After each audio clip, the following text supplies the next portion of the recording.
देवी भागवत वह शास्त्र जिसमें भगवती के चरित्र के सुंदर वर्णन हो। माता अपने संतान की रक्षा करने के लिए आहा कैसे उद्धत होती है। अच्छा एक बात है, किसी माता के बच्चे को यदि कोई प्यार करे तो माता प्रसन्न हो जाती है, उनसे मित्रता कर लेती है। वो मेरे बेटे को बहुत प्यार करती है। यदि उसी माता के बेटे को कोई खून करने आए तो माता जान की बाजी लगा देती है अपने संतान के लिए। अरे भगवती तो माता है, हम सब उनके संतान हैं। जो उनके संतान से प्यार करते हैं, प्रेम करते हैं, तो माता उन पर कृपा करती है। और उनके संतान को कोई कष्ट पहुंचाता है तो माता अरे काली बन जाती है, काल रूपा बन जाती है। यदि माता के प्रसन्न चाहते हो, माता की कृपा चाहते हो, तो माता के संतान से प्रेम करो। माता अनायास प्रसन्न हो जाए, किसी के कष्ट न पहुंचाओ। तो वह शास्त्र जिसमें भगवती के सुंदर चरित्र की व्याख्या हो उसे देवी भागवत कहते हैं, जिनके सुनने मात्र से भुक्ति मुक्ति दोनों प्राप्त होती है। बड़ी सुंदर कथा है। एक बार कथा सुनने से क्या मिलता है उनको समझिए। हम लोग 9 दिन तक कथा सुनेंगे, तो आजकल में क्या है, कहीं मुनाफा के बाद समझ में आवे तो लोग बड़ा चाव से काम करते हैं, और कहीं घाटे की संभावना हो तो काम छोड़ देते हैं। नहीं भैया, इसमें बचने वाला नहीं, ये काम नहीं करो। हम लोग जो 9 दिन समय देंगे, 9 दिन कथा सुनेंगे, ऐसे यदि कुछ नहीं मिले तो कहेंगे भाई इससे बढ़िया खेते में काम कर लेंगे, कोई व्यापार कर लेंगे। नहीं, इनके सुनने से जो लाभ होगा वो दूसरा कहीं लाभ नहीं होता। मुक्ति मिलती है इससे। अच्छा एक बात बताओ, सब आदमी मुक्ति चाहते हो कि नहीं? सब चाहता है कि मुक्ति मिल जाए। अच्छा मुक्ति माने क्या होता है पता है किसी को? नहीं, अब बताता हूं। मुक्ति मतलब होता है छुट्टी। सब लोग अवकाश चाहता है। क्या इतने हाय हाय करते हैं, इतने परिश्रम करते हैं, परेशान होते हैं, कहते हैं, सुनते हैं, मन होता है इस सब से फ्री हो जाते। हाँ क्या इतने लोग को होता है कि और हम उसमें इंगेज है क्या? तो मुक्ति नहीं चाहता है। अरे मुक्ति सब चाहता है, अंदर से हमको शांति मिले। तो हम लोग जो इसमें लगे हुए हैं, जीव मात्र जो संसार में लगा हुआ है, इंगेज है। नहीं कहते हम इंगेज हैं, नौकरी में इंगेज है, खेती में इंगेज है, आज बारात जाना है इसमें इंगेज है, आज पार्टी में जाना है इंगेज है। अरे यहाँ जन्म मरण में इंगेज है लोग। बार बार जन्म लेता, बार बार मरता, बार बार कष्ट सहता। इससे कौन नहीं चाहता है कि मुक्ति हो जाए, फ्री हो जाए। तो संसार के बंधन से छूट जाना ही मुक्ति है। हम लोग बंधे हुए हैं क्या भैया? बंधे हुए लोग चाहता है कि नहीं जल्दी से छुट्टी हो जाए? पशु भी चाहता है जल्दी खोल दे तो भागता है। हम लोग बंधन में हैं। कहां कहां बंधे हुए हैं पता है आपको? किसी को बंधन दिखाई नहीं देता है, लेकिन सब बंधा हुआ। कहां कहां बंधन है? तो पुत्र कलत्र सुमित्र चरित्र, धरा धन धाम वे कंचननी को। बेटे में फंसे हुए हैं। सबके मन में ये मेरा बेटा थोड़ा बढ़िया बने, खूब धनी बने, खूब मस्त रहे। बेटा मेरा अच्छा से कैसे रहे, इसके लिए सब दिमाग लगा। रिलेटेड, संबंधित है, उससे जुड़ा हुआ है कि नहीं। बेटे अपमान भी करता है, फिर भी माँ बाप को उसके प्रति एक बंधन में। पुत्र, दूसरा बंधन का है कलत्र।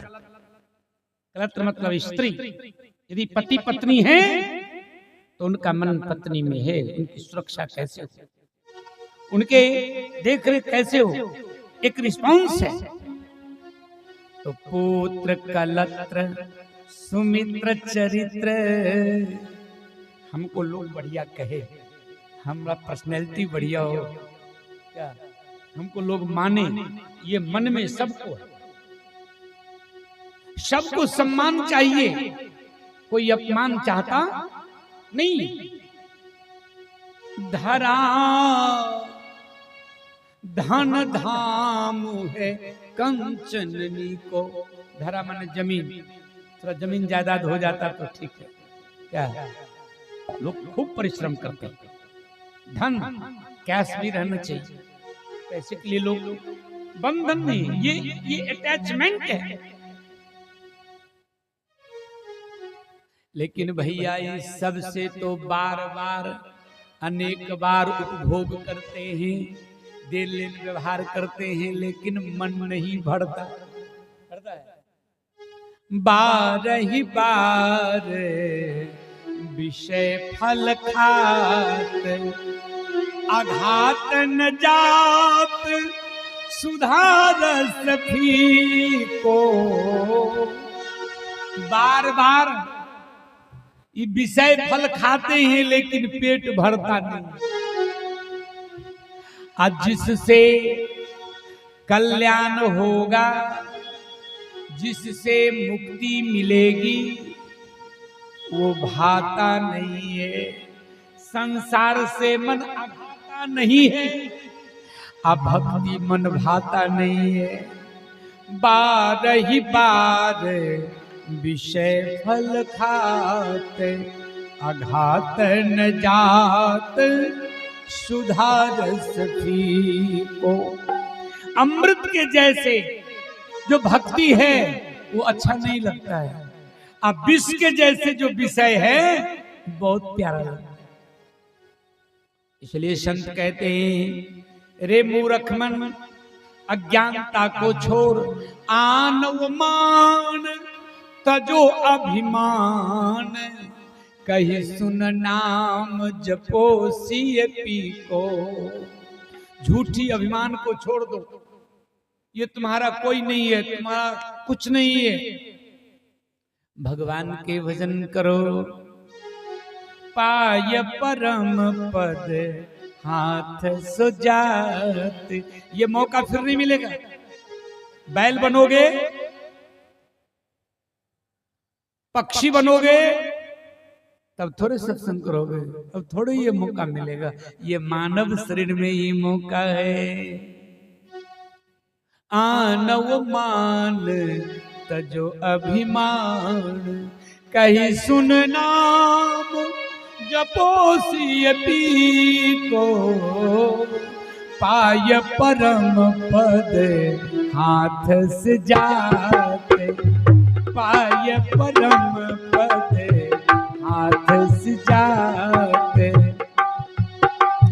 गई सो गई अब राख रही को, गई सो गई अब राख रही सो।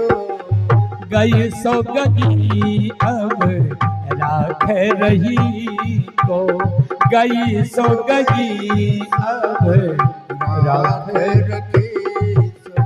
महाराज, आन व मान तजो अभिमान, झूठी मान छोड़ के भगवान के नाम जपो। ये सुंदर मौका है, सुनहरा मौका है।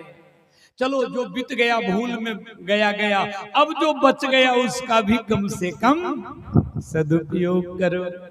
देखते देखते बाल सफेद हो गया, कमर झुक गया, ख्याल नहीं आया, लेकिन कम से कम जितना भी समय है उतना भी भजन कर लो, नहीं तो मौका नहीं मिले। भाई तो ये देवी भागवत जी की कथा है। सुनने से क्या होता है, तो भुक्ति मुक्ति मिलती है, खोया हुआ संपत्ति मिलता है, संसार में खोया हुआ पुत्र मिलता है, और अंत में भगवान के धाम मिलता है, मुक्ति मिलती। और इस कथा को बड़ी सुंदर बोल रहे हैं। एक बार भगवान कृष्ण लापता हो, भगवान कृष्ण क्या हो गए, लापता। तो माता पिता बड़े दुखी हो गए। वसुदेव जी और देवकी दोनों अन्न पानी छोड़ दिया। पुत्र किसको प्यारा नहीं होता है। आप लोग भागवत में सुने होंगे कि एक बार भगवान श्री कृष्ण पर इल्जाम लग गया, आरोप लग गया। द्वारका में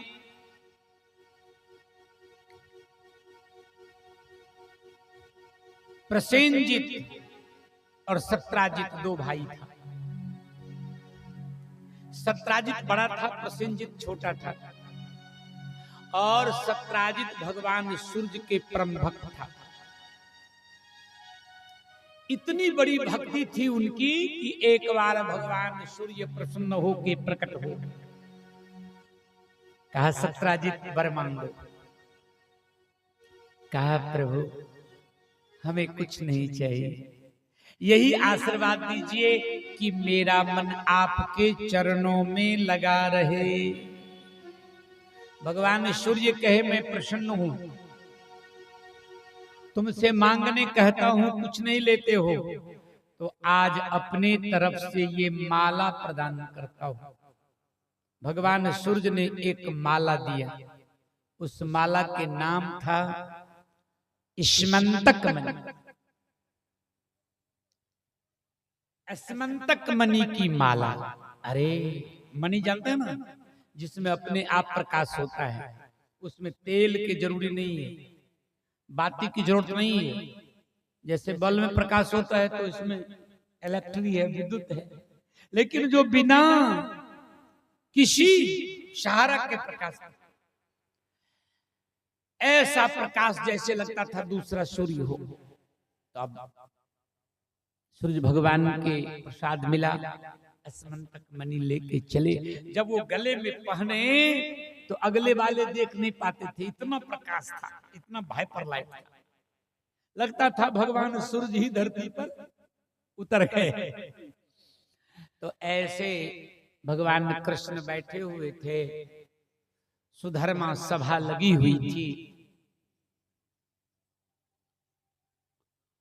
स्मंतक मणि पहने जा रहा था तो सब लोग उठ के खड़े हो गए। कहा गोविंद गोविंद गोविंद, देखिए अनर्थ हो गया, जैसे लगता है उल्का पिंड टूट के धरती पर गिर गया है, सूर्य ही भगवान आ गए हैं। भगवान कहे शांत बैठे, आप लोगों को पता नहीं, ये उल्का पिंड नहीं है, कोई ग्रह नहीं है, ये भगवान सूर्य के प्रदत्त स्मंतक मणि की माला है जो सत्राजित को मिला है। तो सबके मन में हुआ कि कृष्ण तो हमारे राजा हैं, सबके नायक हैं, द्वारकाधीश हैं, तो इतनी सुंदर माला इनके गले में होता तो और शोभनीय होता। इसलिए कुछ लोग, भगवान को कोई पता नहीं है, उनसे कहा कि सत्राजित, अरे हम लोगों के राजा हैं द्वारकाधीश, ये मणि उनके गले में होगा तो कितना शोभा होगा, दे दीजिए। सत्राजित कहा क्यों, राजा हैं तो क्या, हम तपस्या से हमको प्रसाद मिला है, मैं नहीं दूंगा। भाई आपका चीज है, नहीं दीजिए। इस बात के भगवान को कोई पता नहीं है। इस बीच में घटना घट गया। वो स्मंतक मणि कैसा था बताऊं?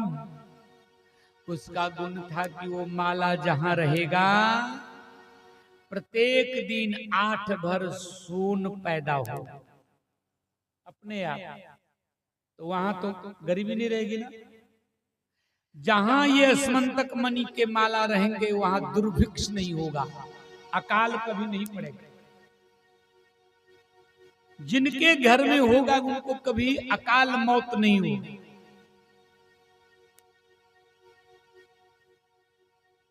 बड़ी सुंदर। अरे जहां अस्मंतक मणि की माला हो अकाल मौत नहीं हो, भावी प्रधान नहीं होगा, लेकिन होता है। आगे मैं सुनाऊंगा कि एक दिन उनका छोटा भाई वही माला पहन के चल दिया शिकार खेलने के लिए। अब घर में है तो घर के दो क्या कहना। अब वो गया तो गया ही रह गया, वापस नहीं आए। तो जब छोटा भाई नहीं आया तो सत्राजित के दिमाग में ये बात आई कि कुछ नहीं, ये कृष्ण के ही षड्यंत्र है। उनको ये माला लेने की इच्छा थी, तब मेरे यहाँ पर भी पहुंचा था।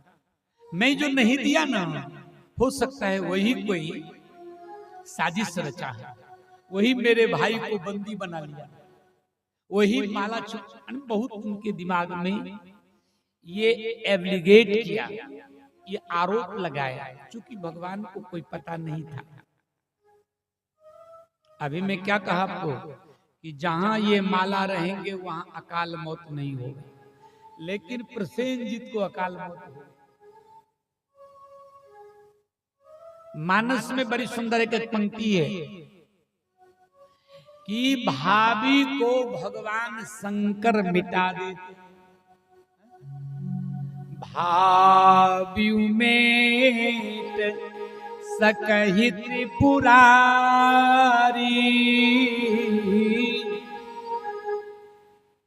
अनहोनी को भगवान शंकर मिटा देते हैं, लेकिन भाई सब अनहोनी को भगवान नहीं मिटा सकते शंकर जी।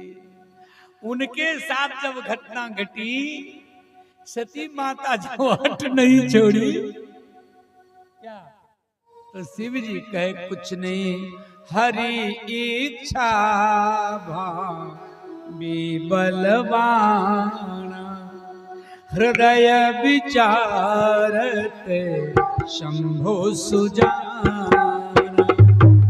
हरि इच्छा भावी बलवाना, हृदय विचारत शंभु सुजाना। सीताराम सीताराम सीताराम कहिए, सीताराम सीताराम सीताराम कहिए, राधे श्याम राधे श्याम श्याम श्याम कहिए, राधे श्याम राधे श्याम श्याम श्याम कहिए। सीताराम सीताराम सीताराम कहिए, सीताराम सीताराम सीताराम कहिए। राधे श्याम श्याम श्याम कहिए, राधे श्याम श्याम श्याम कहिए। जगदम्बा मैया की जय। भाई प्रसेनजीत शिकार खेलने गया लेकिन आया नहीं, तो सत्राजित कहीं कहीं बोलने लगा कि कुछ नहीं, ये कृष्ण के ही कार्य है, मेरे भाई को साजिश के तहत कुछ करवाया है।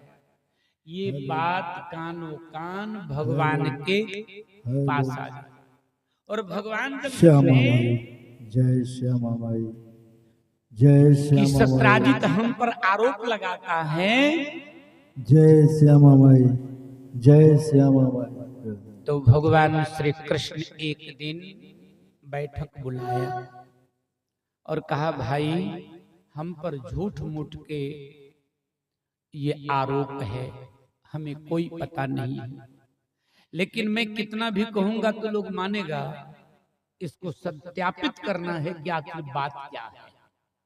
दूसरी बात, मैं राजा हूं, तो मेरे राज्य में यदि कोई घटना घटती है तो उनकी जानकारी तो हमें होनी चाहिए। तो एक काम करो, आप 10 ठो यादव युवक मेरे साथ चलो। हम लोग वन में खोजेंगे कि प्रसेनजित गया तो कहां गए। तो 10 यादवों को लेकर के भगवान कृष्ण खोजने गए। खोजने गए तो बीहर जंगल में जब पहुंचा, घने जंगल में, तो देखा कि प्रसेनजित मरा पड़ा था। और देखा कि उनके पूरे शरीर नोचा हुआ है, जैसे कोई जंगली जानवर उसे। भगवान ने कहा इससे स्पष्ट होता है कोई जंगली जानवर शेर मारा है, पूरा शरीर चिथरा चिथरा है। आगे बढ़ो, हम लोग पता लगावे कि वो शेर किधर गया। तो पद चिन्ह देखते हुए, पैर के चिन्ह देखते हुए बहुत दूर जब आगे निकले तो देखा एक विशाल सिंह मरा हुआ था, उनके भी शरीर नोचा हुआ था। 2 जानवरों के बीच जो जंग हुई थी, भगवान कहे लगता है सिंह से भी बलवान कौन होता है जंगल में? भालू, रीछ। कहा आगे बढ़ो, सुराग मिलने वाला है। तो पद चिन्ह देखते देखते जब आगे गए तो लगा कि वो पद चिन्ह निशाना एक पहाड़ के खोह में प्रवेश किया है। भगवान कृष्ण ने कहा कि भैया आप लोग यहीं बैठो, रिस्क मैं लूंगा, मैं इस खोह में प्रवेश करता हूं और तुम मेरी प्रतीक्षा करो।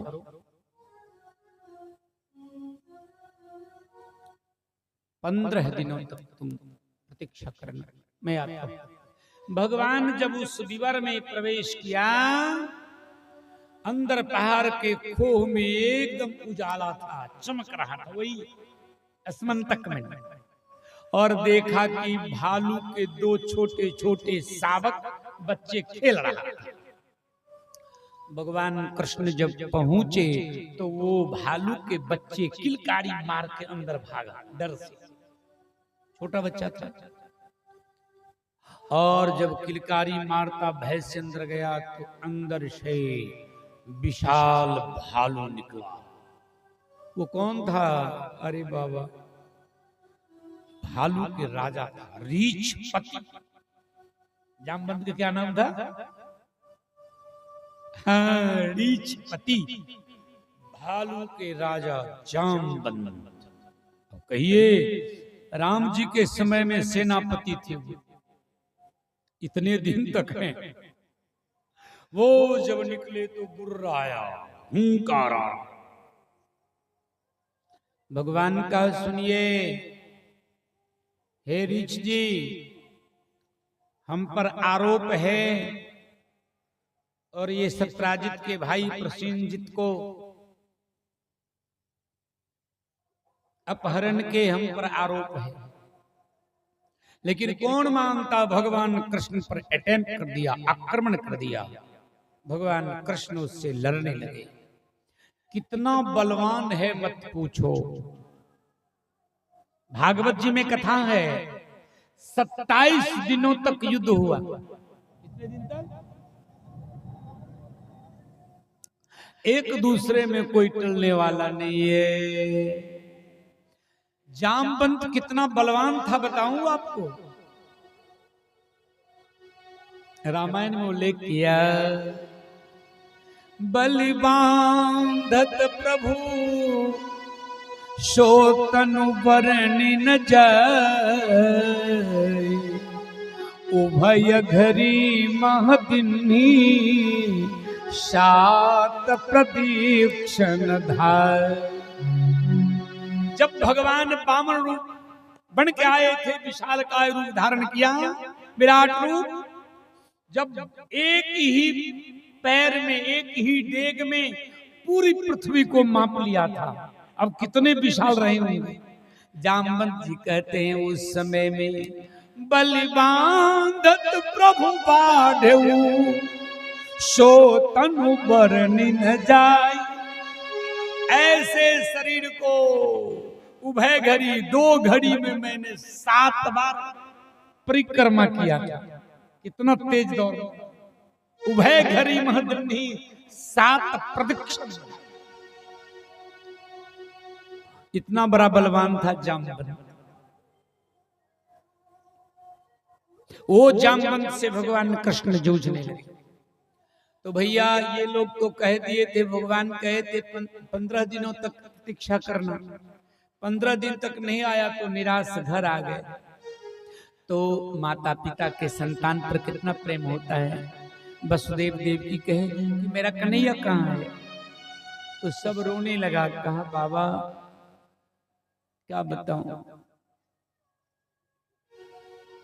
पता तो लगा है हम लोगों को। हम लोग जब गए तो प्रसेनजीत मरा था, उसके आगे गए तो एक सिंह मरा था, और उसको पदचिन्ह देखते देखते कन्हैया हम लोगों से समझा के कहा कि 15 दिन तक रहो हम इस विवर से। लेकिन बाबा विवर में प्रवेश किए, गुफा में, उनका कोई पता नहीं लगा। हम लोग निराश होके आ गए। तो देव की पृथ्वी पर गिर गई। माँ की ममता बड़ी महान होती है। चित्कार के रोने लगी, हे मेरा गोविंद, मेरा कृष्ण, मेरा वत्स कहाँ हो, तुम्हारे बिना मैं जी नहीं सकती। माँ रोने लगी, वसुदेव रोने लगे। पूरी द्वारका में सन्नाटा मच गया। अन्न पानी छोड़ दी, कोहराम मच गया। सब गाली देने लगा सत्राजित को कि नीच, झूठ मूठ बोल के भगवान कृष्ण को तूने मरवा दिया, अब द्वारका कैसे बचेगी। ऐसे विपदा के समय में एक बार देवर्षि नारद जी पधार रहे।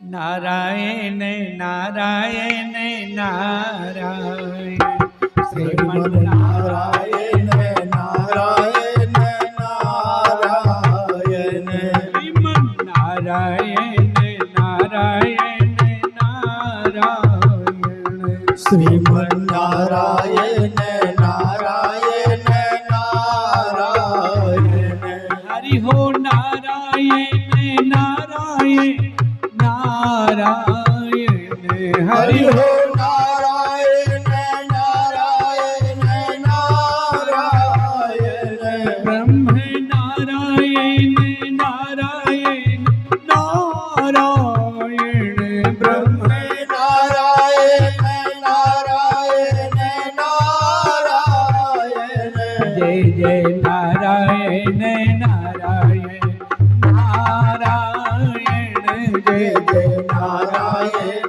नारायण नारायण, जय जय नारायण नारायण नारायण, हरि हो नारायण नारायण नारायण, हरि हो नारायण